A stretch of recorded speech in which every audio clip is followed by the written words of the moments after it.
नमस्कार, मेरा गांव मेरा देश में आप सभी का स्वागत है। मैं हूं आपके साथ सृष्टि शुक्ला। रुक करते हैं खबरों का। सोनीपत से सीएम मनोहर लाल ने अमृत सरोवर मिशन की नारियल तेल और श्रमदान करके शुरुआत की है। इस दौरान आपको बताते चलें, सीएम मनोहर लाल ने कहा कि पानी हमारी जमीन का खून है, धान के लिए ज्यादा पानी लगता है और हर साल 1 लाख एकड़ धान की बिचवाई कम हो रही है। इसके अलावा सीएम मनोहर लाल ने कहा कि 6000 तालाबों में पानी पहुंचाना हमारा लक्ष्य है।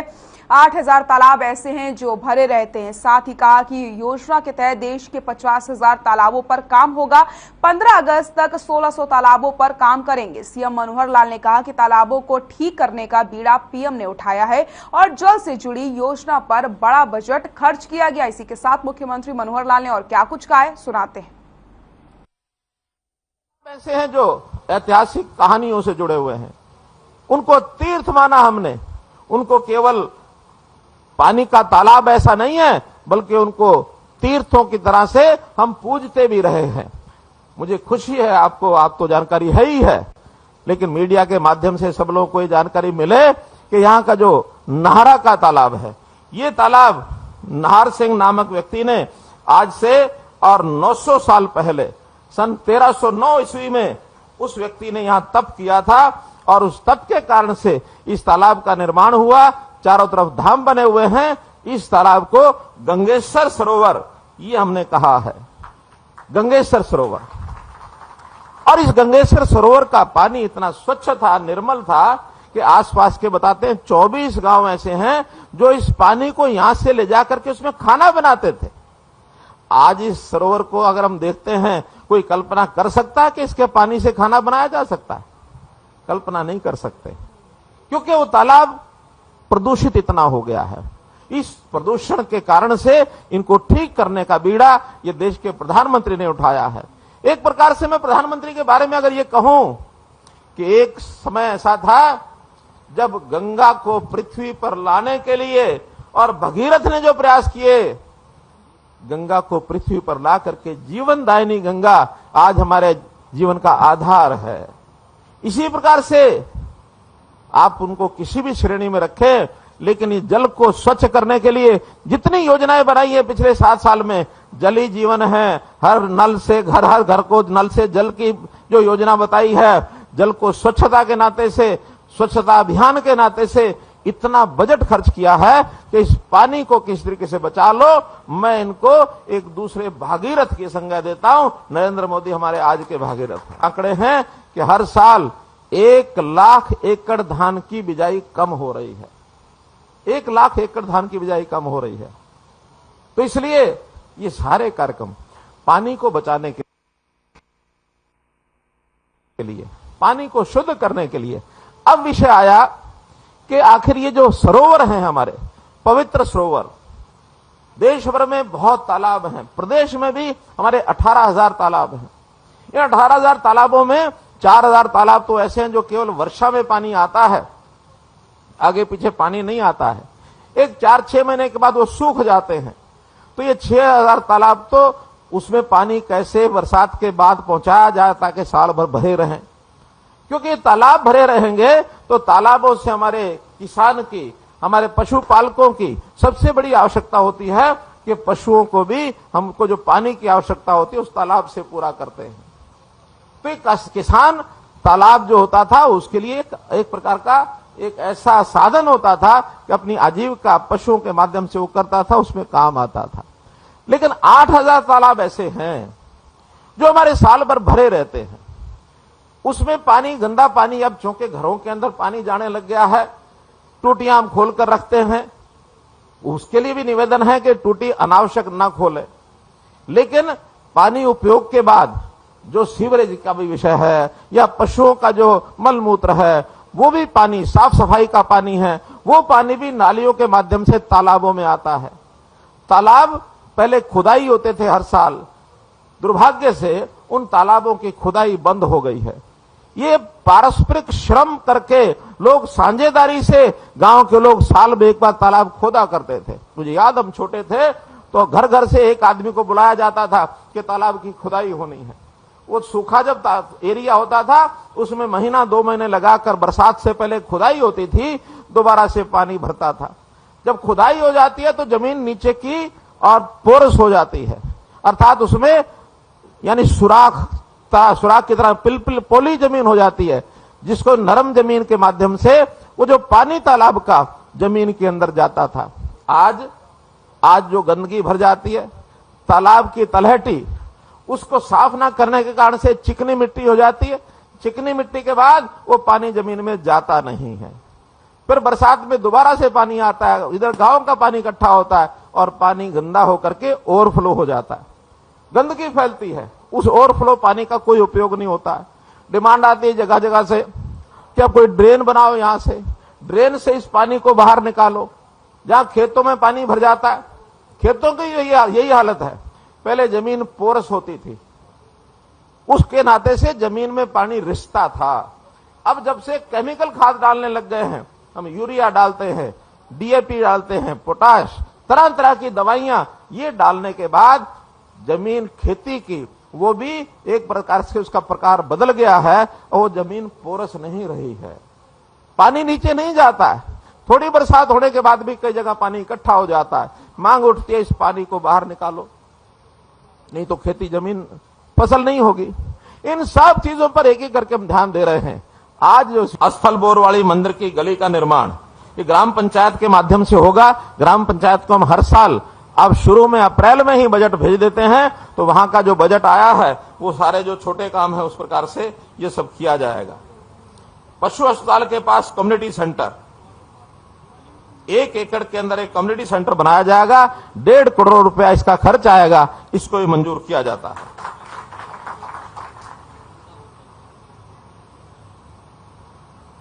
पार्क का निर्माण, एक कोई बताया पशु अस्पताल से आगे रोड के साथ साथ 3 एकड़ में पार्क का निर्माण।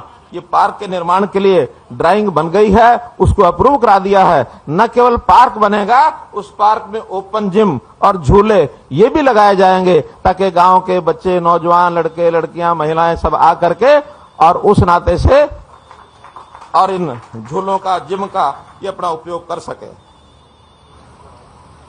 गांव में लाइब्रेरी की बात है, उसकी बिल्डिंग तैयार है और डेवलपमेंट पंचायत विभाग इस लाइब्रेरी को भी पूरा कराएगा।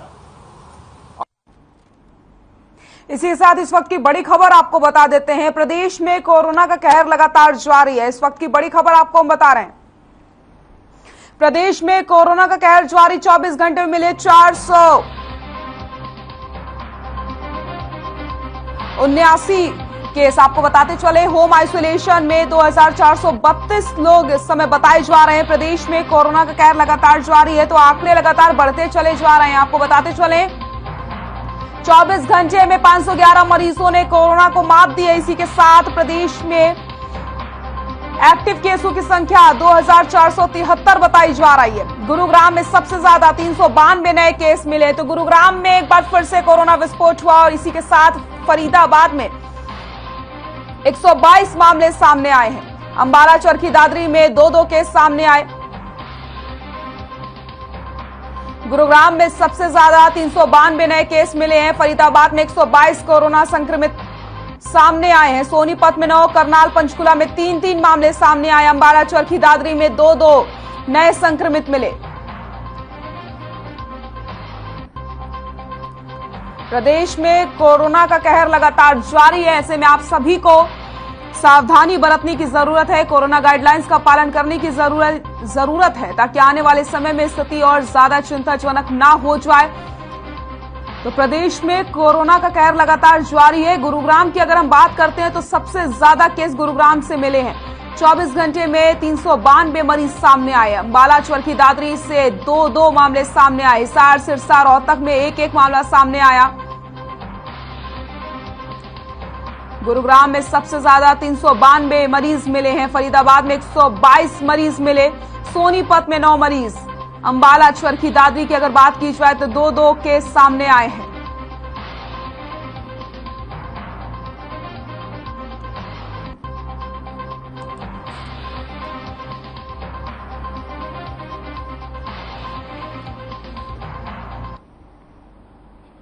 आजादी के 75वें अमृत महोत्सव के तहत सोनीपत के गांव नहारा में रविवार को आयोजित हुए प्रदेश स्तरीय अमृत सरोवर कार्यक्रम का शुभारंभ मुख्यमंत्री मनोहर लाल ने किया, जिसके बाद प्रदेश के कई जिलों में अमृत सरोवर कार्यक्रम का उद्घाटन किया गया। ये 6 तस्वीरें आपकी टीवी स्क्रीन पर। लोहारू में सांसद धर्मवीर सिंह और कृषि मंत्री जेपी दलाल ने शुभारंभ किया, तो वहीं कुरुक्षेत्र की अगर बात की जाए तो खेल मंत्री संदीप सिंह ने और बाधड़ा विधायक नैना चौटाला ने यहां पर इसका शुभारंभ किया। कुरुक्षेत्र में विधायक रामकरण काला और टोहाना में पंचायती राज मंत्री देवेंद्र बबली ने अमृत सरोवर कार्यक्रम का उद्घाटन किया है। आपकी तस्वीरों में टीवी स्क्रीन पर ये 6 तस्वीरें आपको हम दिखा रहे हैं, जहां पर आप देख सकते हैं अमृत सरोवर कार्यक्रम का उद्घाटन हुआ है। मुख्यमंत्री मनोहर लाल ने वीडियो कॉन्फ्रेंसिंग के जरिए इन सभी कार्यक्रमों में वो जुड़े। तो लोहारू, कुरुक्षेत्र, बाधड़ा, कुरुक्षेत्र और टोहाना की तस्वीरें आपको हम दिखा रहे हैं।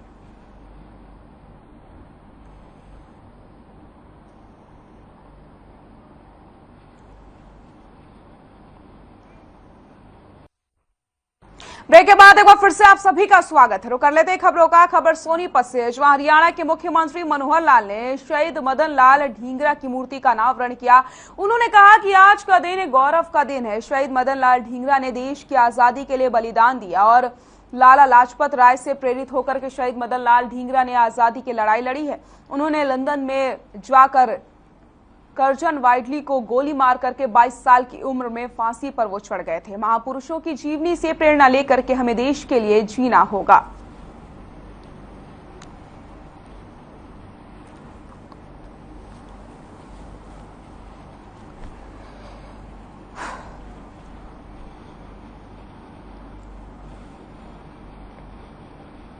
खबर पलवल से है, जहां बीजेपी विधायक जगदीश नायर को कांग्रेस के प्रदेश अध्यक्ष उदय भान ने दलाल और कमीशन खोर बता दिया है। प्रदेश अध्यक्ष उदय भान ने कहा कि क्षेत्र में बीजेपी के विधायक जगदीश नायर को कौन नहीं जानता। जब से वो विधायक बने हैं तब से इन्होंने होडल नगर परिषद का दिवाला निकाल दिया है। अगर इसकी जांच कराई जाए तो नगर परिषद के अधिकारी और विधायक जगदीश नायर जेल जाएंगे। इसके अलावा कांग्रेस प्रदेश अध्यक्ष उदय भान ने कहा कि बीजेपी सरकार भ्रष्टाचारियों की सरकार है। यहाँ की व्यवस्था देख लो सर, ये सरकार ट्रांसपेरेंसी की बात करती है और भ्रष्टाचार जीरो टॉलरेंस की बात करती है। अब आप खुद ही कह रहे हैं ये भ्रष्टाचारियों की सरकार है। आज ऐसा कौन सा महकमा है जिसमें भ्रष्टाचार नहीं? चावल घोटाला, चावल खरीद में इन्होंने घोटाला किया। शराब का सबसे बड़ा घोटाला इसमें हुए, सारी चीज साबित हो। आपके जो जमीन घोटाले, रजिस्ट्रियां उसमें हुई। खनन घोटाले हैं, किस तरह से वहाँ पर जो वहाँ पर खनन में भी मारे गए हूँ भिवानी में, तोशान के अंदर। और जहाँ तक है 200 करोड़ का घोटाला जो उजागर हुआ फरीदाबाद में हुआ। और नगर परिषद होटल में भी जब से ये जगदीश नायर बना है यहाँ, इनका अगर जांच कराई जाए तो आप देखोगे कि घोटाले मिलेंगे। जहाँ आप हाथ डालोगे वहीं घोटाला मिलेगा। चंडीगढ़ में कांग्रेस के महासचिव रणदीप सुरजेवाला ने बीजेपी और जेजेपी पर जमकर निशाना साधा और कहा कि प्रदेश में गर्मी फुल है और बिजली गुल हो गई है। हरियाणा की बिजली को गुजरात भेजा जा रहा है। साथ ही कहा कि बीजेपी और जेजेपी ने हरियाणा के लोगों के हितों की रक्षा की दुहाई देकर सरकार बनाई थी, लेकिन हरियाणा की बिजली को अडानी पावर मुद्रा को मुफ्त में क्यों दी जा रही है? इस सवाल का जवाब आज तक तलाश किया जा रहा है। उन्होंने कहा कि बीजेपी सरकार की सोची समझी चाल है, क्योंकि आने वाले दिनों में गुजरात में चुनाव होने जा रहे हैं। वहीं पटियाला में हुई हिंसा को लेकर के भी सुरजेवाला ने कहा कि जो कुछ भी हुआ है वो बहुत ही दुर्भाग्यपूर्ण है। पंजाब के मुख्यमंत्री भगवंत मान को मामले को गंभीरता से लेते हुए संज्ञान में लेना चाहिए। जजपा सरकार हरियाणा के हितों की रक्षा की दुहाई देकर बनाई गई थी। बिजली के भीषण संकट में वो हरियाणा की बिजली को प्राइवेट कंपनी को वो भी मुफ्त में क्यों बेच रहे हैं? मुद्रा गुजरात से बिजली लेना तो दूर, हरियाणा की लगभग 114 लाख यूनिट बिजली प्रतिदिन मुद्रा गुजरात को भेजी जा रही है। देखिए, पटियाला में जो हुआ वो बहुत दुर्भाग्यपूर्ण है, चिंताजनक है। राजनीति से परे हटकर मैं ये कहूंगा, देश तोड़ने वाली ताकतें खालिस्तान के नारे लगाएं और कोई भी सरकार मूक दर्शक बनी रहे, इससे बुरी बात देश के लिए कोई हो ही नहीं सकती। पुल, बिजली गुल और हरियाणा की बिजली गुजरात भेजने का घालमेल। खट्टर सरकार और प्राइवेट पावर प्रोड्यूसर मिलकर हरियाणा के हकों पर डाका डाल रहे हैं। पुल, बिजली गुल। धर्मनगरी कुरुक्षेत्र के कस्बा पिहोवा में आयोजित कार्यकर्ता सम्मेलन में इनेलो नेत्र सुनैना चौटाला भी पहुंची और आम आदमी पार्टी पर जमकर निशाना साधा। सुनैना पटियाला में हुई हिंसा का मामला उठाते हुए आप पर तंज कसने लग गए। तो वहीं पंजाब में आपकी सरकार बनने को लेकर के कांग्रेस को भी घेरा। सुनैना ने कहा कि कांग्रेस की ड्रामेबाजी और फूट के चलते ही आम आदमी पार्टी पंजाब की सत्ता में आई है। तो पटियाला मामले पर आपको यहां पर घेरा गया है। कुरुक्षेत्र की एक खबर आपको हम बता रहे हैं।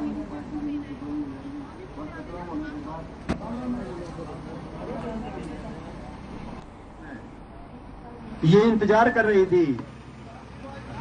देखिए, हमारा आगमन समय समय में कुरुक्षेत्र में हमेशा होता रहा है और पूरे हरियाणा प्रदेश में इंडियन नेशनल लोकदल का एकमात्र उद्देश्य है कि महिला शक्ति को किस तरीके से ऊपर के पटल पे लाया जाए, महिलाओं के सहयोग से किस तरीके से जो आने वाली जनरेशन है उसको हम एक अच्छा समाज दे सकें, इसीलिए हम प्रयासरत हैं और हर हलके में जाके हम इंडियन नेशनल लोकदल की नीतियों को और महिला शक्ति को मजबूत बनाने का काम करें।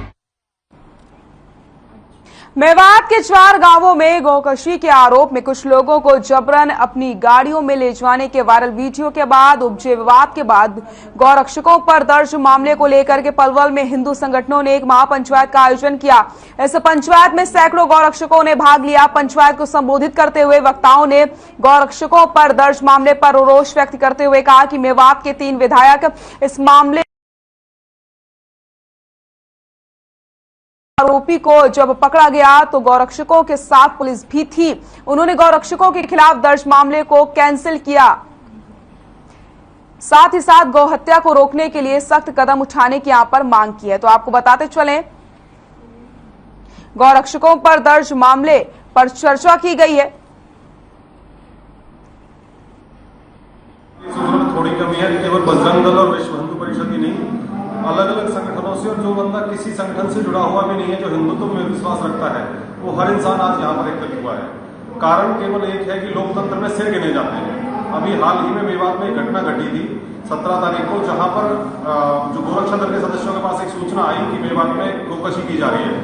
तो गोरक्षा दल के कुछ सदस्य वहां पर मौके पर पहुंचे। उन्होंने पाया कि मौके पर गौ कसने वाला इंसान भी और कटी हुई गाय भी नहीं मिली। उन लोगों ने उसे वहां से पुलिस की मदद से उठाया।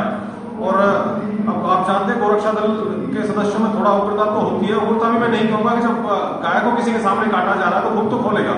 उन्होंने उस बंदे को वहां से उठाया, थोड़ी बहुत उसके साथ जो कार्रवाई की, उसके बिहाफ पर मेवात के जो 3 एमएलए हैं, तीनों एमएलए ने एक साथ खड़े होकर उन गोरक्षा दल के सदस्यों के खिलाफ कार्रवाई करवाई है, उन लोगों के खिलाफ मुकदमा दर्ज करा। गुरुग्राम में रेलवे लाइन के साथ लगती कॉलोनियों में रहने वाले लोगों ने रेलवे लाइन पर बने फ्लाईओवर को लेकर प्रदर्शन किया। आपको बता दें कि लोगों की सुविधा के लिए रेल विभाग ने जिला प्रशासन के सहयोग से दौलताबाद रेलवे क्रॉसिंग पर फ्लाईओवर का निर्माण किया था, जो अब लोगों की जी का जंजाल बन चुका है। स्थानीय लोगों का आरोप है कि फ्लाईओवर बनाते समय न तो जिला प्रशासन ने और न ही रेल विभाग ने स्थानीय लोगों की राय ली थी, जिसके चलते ये फ्लाईओवर अब परेशानी का सबब बन चुका है।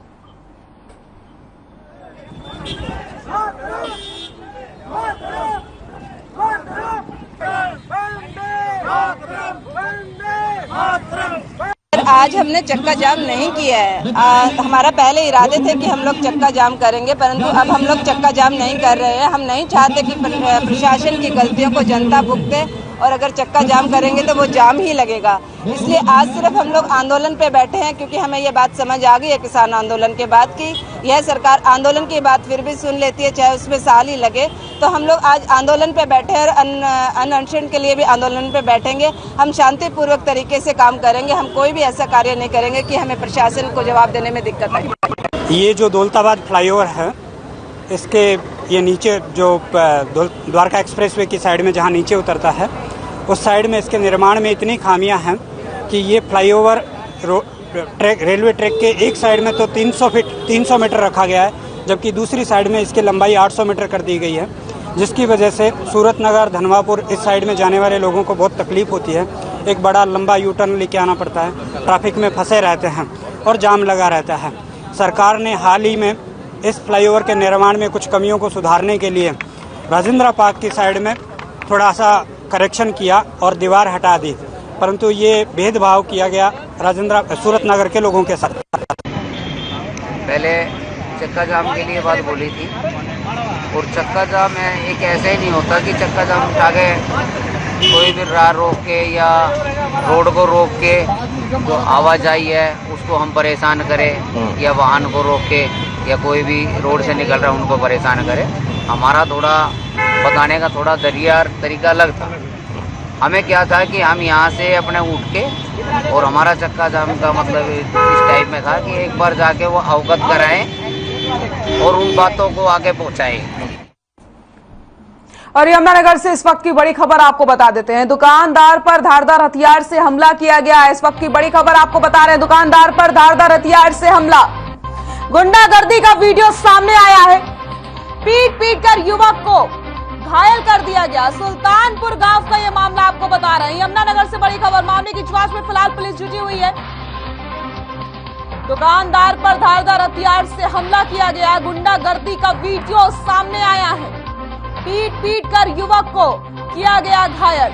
सुल्तानपुर गांव का यह मामला आपको बता रहे हैं। मामले की जांच में जुटी पुलिस। दुकानदार पर धारदार हथियार से हमला, गुंडागर्दी का वीडियो आया सामने। सुल्तानपुर गांव का यह मामला आपको बता रहे हैं। मामले की जांच में पुलिस जुटी हुई है। यमुनानगर से बड़ी खबर, गुंडागर्दी का वीडियो सामने आया।